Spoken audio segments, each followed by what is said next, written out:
Today I want to share with you a powerful practice that can transform your life in just 1 minute.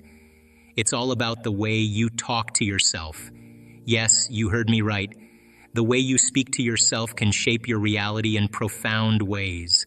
Have you ever caught yourself thinking mean things about yourself? Like maybe you're not good enough or smart enough, or perhaps you look in the mirror and don't like what you see? It's normal to have these thoughts from time to time, but when they happen a lot, it can be really tough. When you keep telling yourself you're not good at something or you'll never succeed, it starts to sink in. It's like digging a hole deeper and deeper until you can't see the sky anymore. And when you criticize how you look or dwell on past mistakes, it's like adding heavy weights to your shoulders that you have to carry around all day. This kind of negative self-talk can really hold you back. It's like having a bully inside your head, constantly telling you that you're not good enough, and the more you listen to that bully, the harder it is to break free from its grip. You see, when you believe these negative thoughts about yourself, it affects how you see the world around you.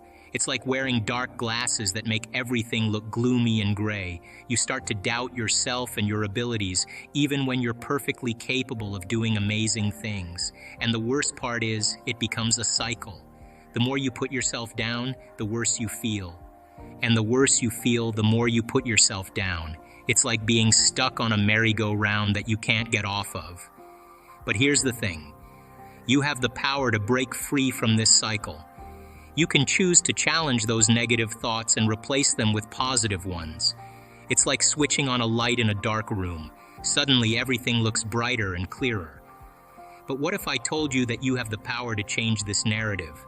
What if just 1 minute of intentional self-talk could shift your entire reality? Let me show you how.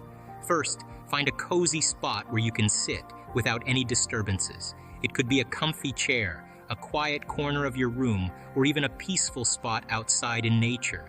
Make sure you feel relaxed and at ease in this space.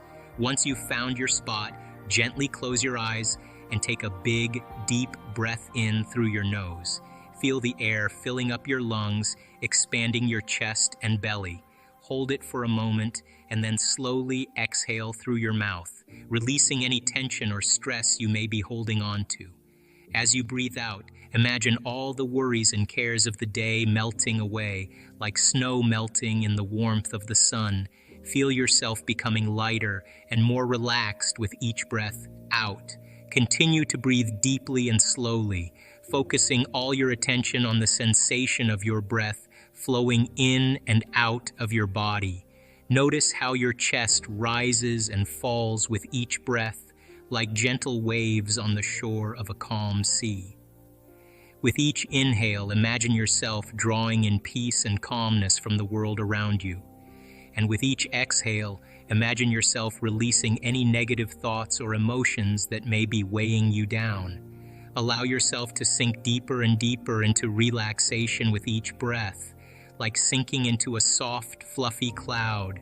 Feel the tension in your muscles melting away, leaving you feeling loose, limber, and completely at ease. Now, as you continue to breathe deeply, I want you to repeat these words silently to yourself. I am worthy. I am capable. I am loved. I am enough. Take a moment to pay attention to how these words affect you. Let them sink deep inside you, just like when you plant seeds in rich, healthy soil. Imagine these words as tiny seeds of self-love, self-belief, and self-empowerment, ready to grow and flourish within you. Picture yourself in a garden, holding these seeds in your hands.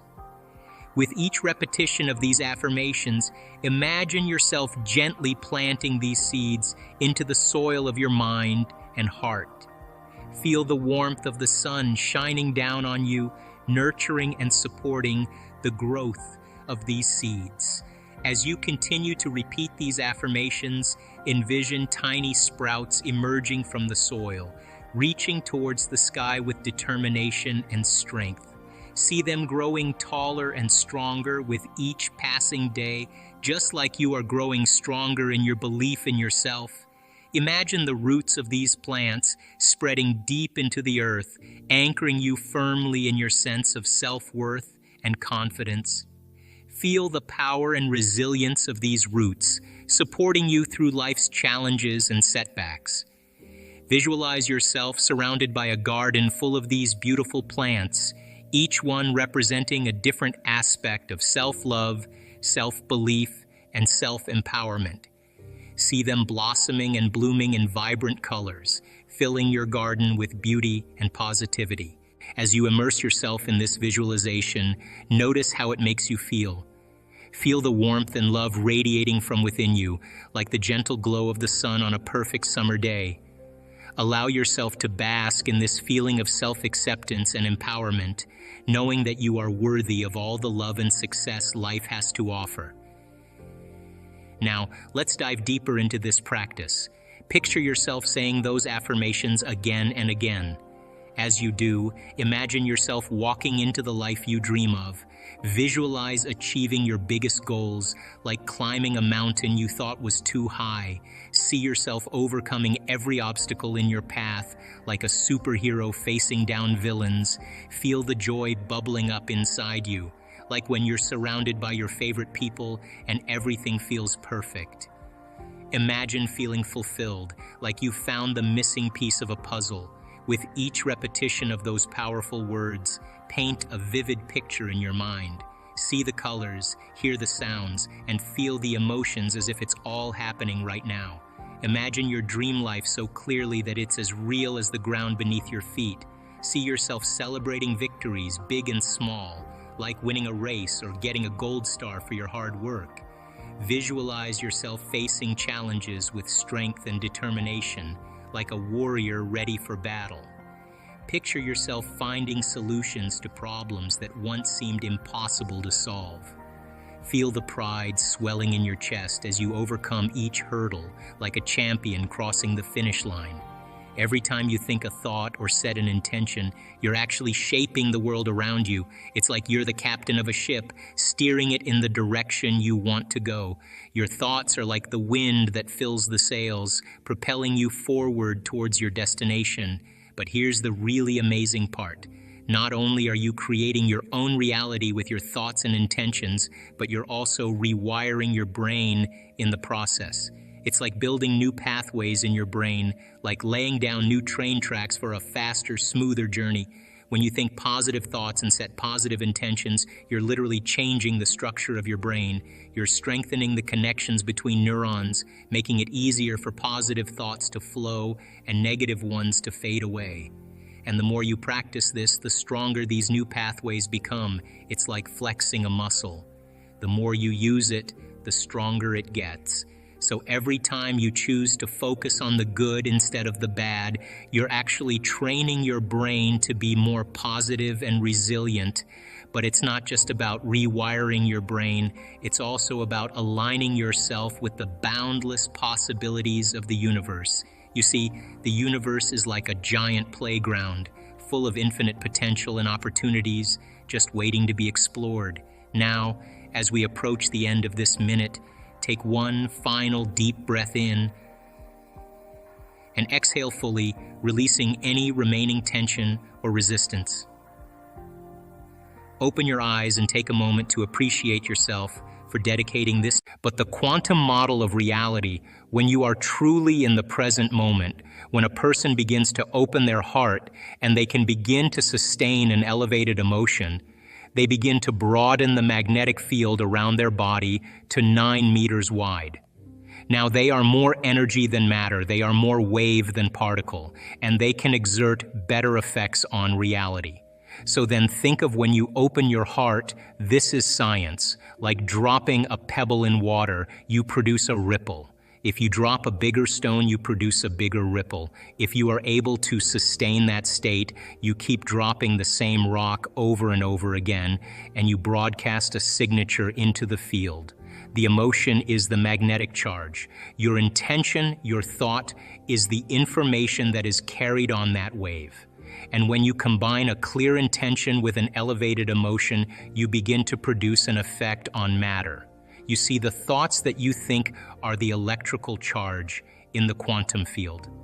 The feelings that you emote are the magnetic charge in the quantum field. And how you think and how you feel broadcasts an electromagnetic signature that influences every single atom in your life. The thought sends the signal out, and the feeling draws the event back. So if you are walking around your life feeling sorry for yourself and feeling like a victim, you are broadcasting that signature into the field, and you will create more experiences to suffer, because we are not punished for our sins, we are punished by our sins. And sin is an attitude, and sin is how you think and how you feel. So then when you cause people to give up their guilt and their shame and their unworthiness, and teach them how to open their heart and create coherent waves in their brain and in their heart, they are going to produce the miraculous. It takes training, and it takes practice, and it takes learning new information and deprogramming ourselves into believing that we are limited. But if you are living by the hormones of stress and you have no energy, no field, then you can't produce an effect on matter. So then life is about the management of energy. And where you place your attention is where you place your energy. And if your attention is on the knowns and the predictable future, or your attention is on the familiar emotions of the past, you are siphoning energy out of the present moment. And you have no energy to create with. And when you are able to do this and practice it really well, you will begin to do what is innately your birthright. And that is to create an unknown or wonderful experience in your life. So it just takes practice in order to do it. What we noticed in our research, to finish that other thought, is that there comes a moment when you are in that coherent level of alpha, and all of a sudden you slip into theta. And all of a sudden, when theta turns on, all of a sudden you start seeing this amazing change take place.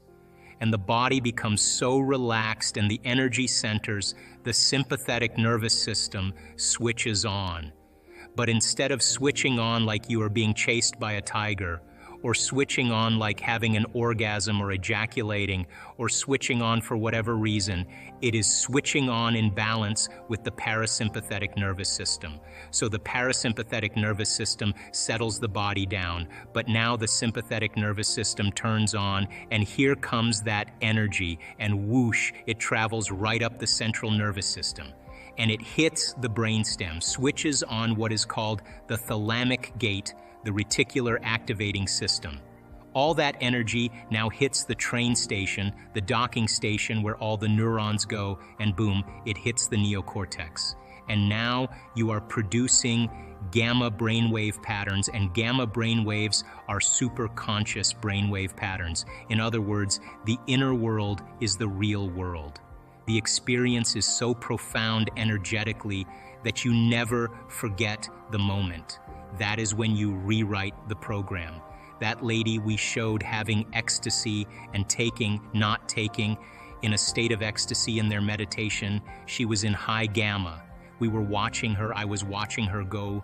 We were watching her going alpha, alpha, theta, theta, theta. We looked at each other and we were like, oh no, Jeffrey and I, and all of a sudden, boom, here it comes, gamma, off the page. So then the moment that happens, that's energy. And the sympathetic nervous system now is in complete balance with the parasympathetic nervous system. The thalamic gate is open. The subconscious is out of the way. It's released, and the energy is now traveling to the thinking brain, and the person's becoming super aware. You just took the dimmer switch and went from 20 watts to 50 watts, which is normal, to 100 watts. And we saw that and all the redness in the brain. Her brain was full of energy, and she was in a state of catharsis. She could control that, but why would she want to? Now she's having an orgasm in her head. Her brain is having the orgasm, and it's not chemical, it's electromagnetic. Now here's what happens. The moment that happens, melatonin has to change. Now it starts turning into all of these amazing neurotransmitters. Melatonin is transmuted in the alchemical factory of the pineal gland, and it makes a chemical that is one of the strongest antioxidants known to man. In other words, just a little tweak on a melatonin molecule, and now you have an anti-aging, anti-cancer, anti-heart disease, antimicrobial, anti-neurodegenerative disease chemical that's floating through your bloodstream. That's the first thing. It's like HGH or something. What is it? No, it's an antioxidant. It's all those things. Oh wow, you just take a methyl group and twist it and it turns up. Then if you take melatonin and you change it again, it creates a phospholuminescent chemical, the same chemical found in the electric eel. Now what is that? The neurons are just filled with energy and there's a glow. The neurons now are heightened and they're storing energy, and that's what gives those colors and patterns during the experience. If you switch that molecule again, it turns into the chemical that you find in mammals that are hibernating. In other words, no sex drive, no appetite, the body's in stasis. You're no longer having any drives. What a time to dream. What a time to create a future, when the body is no longer the mind. Take that chemical and tweak it again, and it's the most powerful hallucinogenic known to man. Now you're talking about the God molecule, you're talking about the inner world as the real world, and now you are walking into a dimension. This is where you go from space-time into time-space. That's the vision quest, or the lucid experience, or whatever mystical moment that has been talked about for antiquity. It takes a little bit to get people to this point, but when the neurotransmitters change, the chemicals are a downward causation of a shift in consciousness. When that happens, holy hell, because the person will never be the same. I've had experiences, I understand them. You can't go back to business as usual after a few of those. I think my interest is to demystify this, right? Let's demystify it. You teach people information, you teach them how to do it, and then it creates transformation, right? If we can measure transformation, that's more information to teach transformation better, and we can close the gap. So in one of our advanced workshops, we actually did extensive meditation. One of the things I've realized in my own personal experience is that you have to go past the point where you want to lay down in your meditation. There comes a point when you want to lay down, or you want to give up or stop.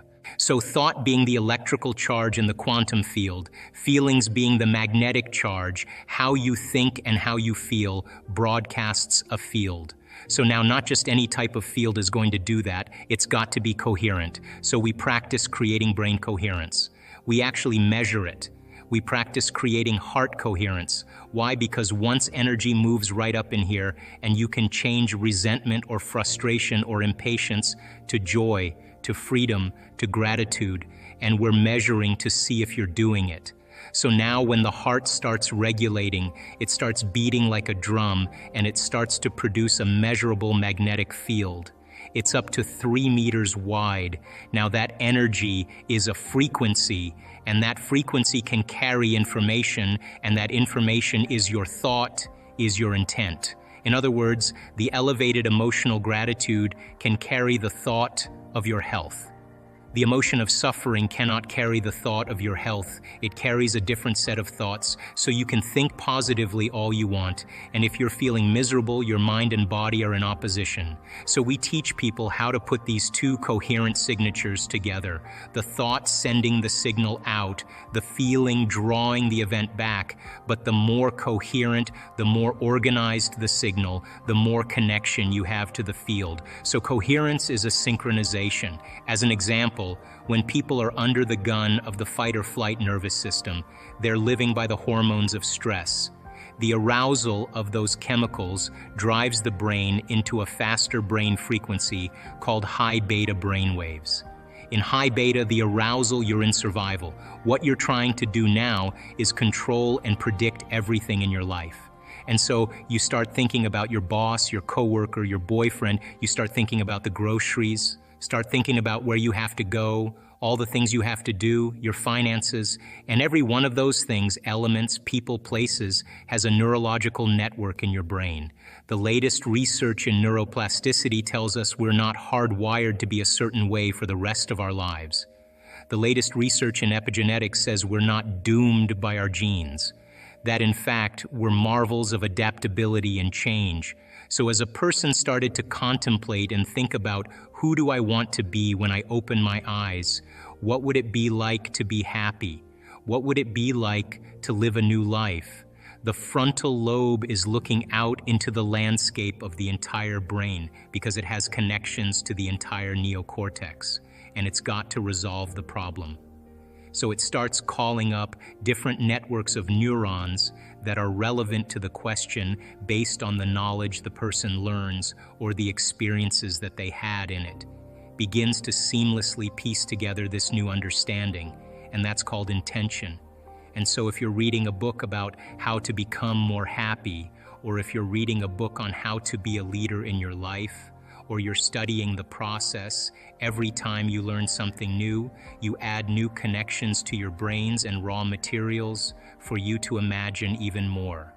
The act of mentally rehearsing begins to install the neurological hardware in your brain to look like it's already happened. Now, the brain is typically a record of the past, but the moment we install the neurological hardware, it becomes a map to the future. And you keep doing that, the hardware becomes a software program, which means you start thinking like a genius. You start acting like a happy person because there's no mystery there because you installed the circuits. And then these people didn't wait for their wealth or their health to feel gratitude and to feel empowered or to feel love, a love for life. They began to feel those emotions ahead of the experience, and their body is, the unconscious mind doesn't know the difference between the experience and their life that creates the emotion and their emotion that they're creating by thought alone. The body's believing it's living in the future in the present moment, and the stronger the emotion that they felt, the more they're going to pay attention to the thoughts they're creating. And now all of a sudden they're changing their biology from living in the past-present reality to living in the future-present reality. And I was so intrigued by this process that I went back to school to study neuroscience because it was the answer in the internal process of rehearsing and imagining. They had long moments where they lost track of time and space, where when they opened their eyes, they thought it was maybe 15, 20 minutes later, and it was an hour and 15 minutes later. When we get into the present moment, there's a moment where you lose track of yourself. You forget about yourself, and only in the present moment do you have access, according to the quantum model of reality, to other possibilities. Just close your eyes and pay attention to compassion. The moment they did that, all of a sudden, the frontal lobe lit up so much that the scientists had never seen that type of activity in that part of the brain. Now, then they took the control group and they said, all right, you guys, pay attention to one thing. And of course, what happened? My back hurts. How long is this gonna take? I don't really want to do this. Am I doing it right? I wonder what my kid's doing. I gotta buy dinner, all that stuff. And guess what happened to their frontal lobe? Meh, nothing. Now, in one particular monk, there's a part of the frontal lobe on the left side, which is really the happy spot in the brain. And this guy's left frontal lobe was so ignited that the scientists said, this guy's got to be the happiest guy in the world. They'd never seen activity like this before. But then the scientists began to think about this, and what they said was, maybe paying attention and concentration and observation is a skill, just like tennis or golf. And you can improve it if you keep practicing it. Now think about this. The brain is the instrument that we use. It's the machinery for us to process thought.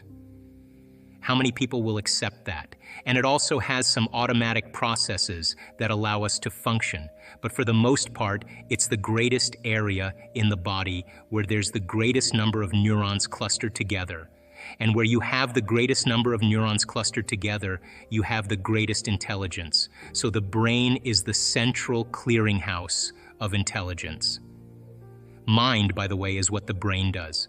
Mind is the brain in action. It's the brain at work. When we can measure a working brain, we're studying mind. So mind is when the brain is in action. So when we're using functional brain scans and we're studying how the brain works, we're studying this concept called mind. Then here's my question. If the brain is the instrument for intelligence or processing thought, and mind is what the brain does, if you can improve the way your brain works, who's doing the improving? And it's that nasty 13-letter word called consciousness. That's the only solution.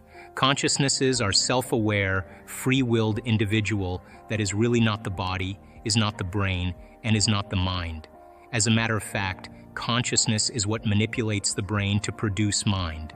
The brain processes 400 billion bits of information every second, but we're only aware of about 2,000 of those 400 billion bits of information.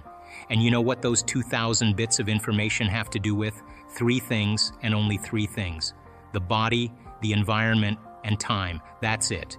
You know, does your back hurt? Do you have a headache? Are you tired? Is it too cold in here? Is it too bright in here? Is it too dark in here? Do you like the way the person smells sitting next to you? Do you even like the person next to you? How long is this guy gonna talk before we can break?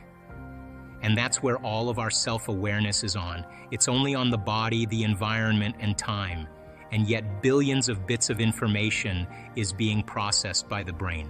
Now, when we can take consciousness, self-awareness, and move it away from the body, the environment, and time, we no longer have to live by the laws of the body, the environment, and time.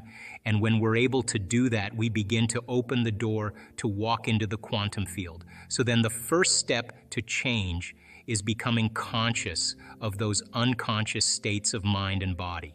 Most people don't like to do this. Everybody knows this, that you keep switching on that system for an extended period of time, and you live by the arousal of fear, the arousal of pain, the arousal of suffering, the arousal of aggression. It takes energy to activate those late systems. And when we do that, our immune system is compromised.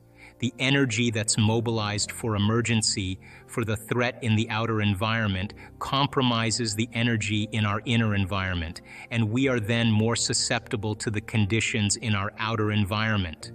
And as Greg said, you have to look at to see what keeps you in balance. And stress and living in survival is when you're not that balance, not that homeostasis. We can tolerate that short term, but if you keep exposing yourself to the same stimulation, or you have the thought of some worst case scenario in your mind, you're actually knocking your brain and body out of balance by thought alone. It was just really this element. And so then I was able to figure out that there were 4 common things. And then I wrote a book about it. And then I thought, God, if this works really on people that were sick and are better, and they come from all walks of life, all colors, all races, all genders, for sexual preferences, but all of a sudden I wanted to see if I was able to reproduce it.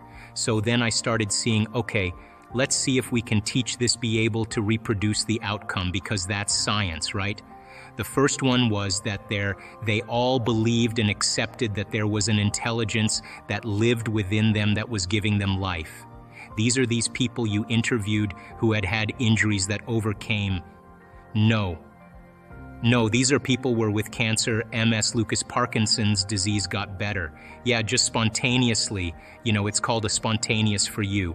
So I believe there was an intelligence, there was some invisible life force they were connected to that. They felt like they had lost their connection to, they became separate and disconnected from, and that when they got the diagnosis, they woke up and said, man, I got to connect again, and I got to connect to my essence.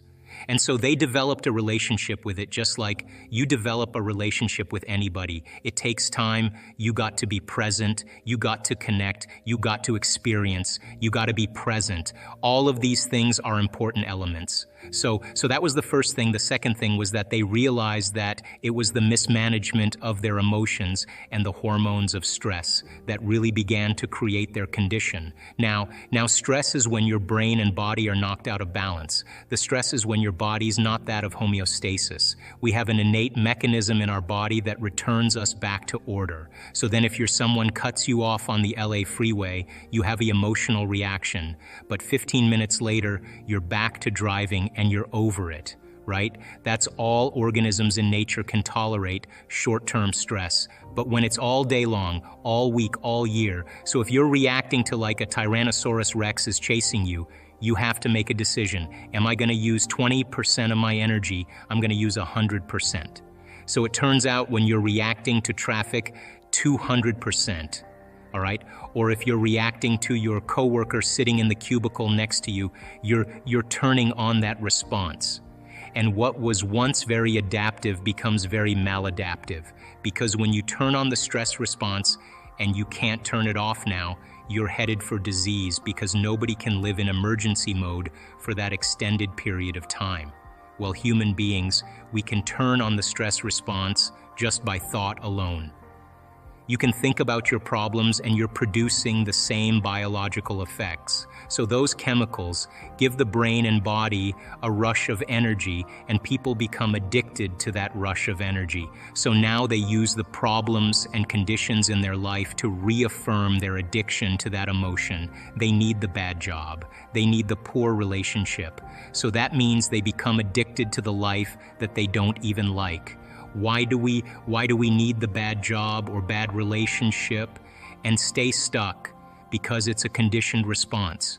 So listen, if you get angry at a coworker and all of a sudden you get an arousal in your brain and body, right? You get a rush of energy. When you start noticing that your body starts dropping, your brain starts noticing your energy starts dropping, you're automatically going to have the image of the coworker in order to give your body the next the jolt, right?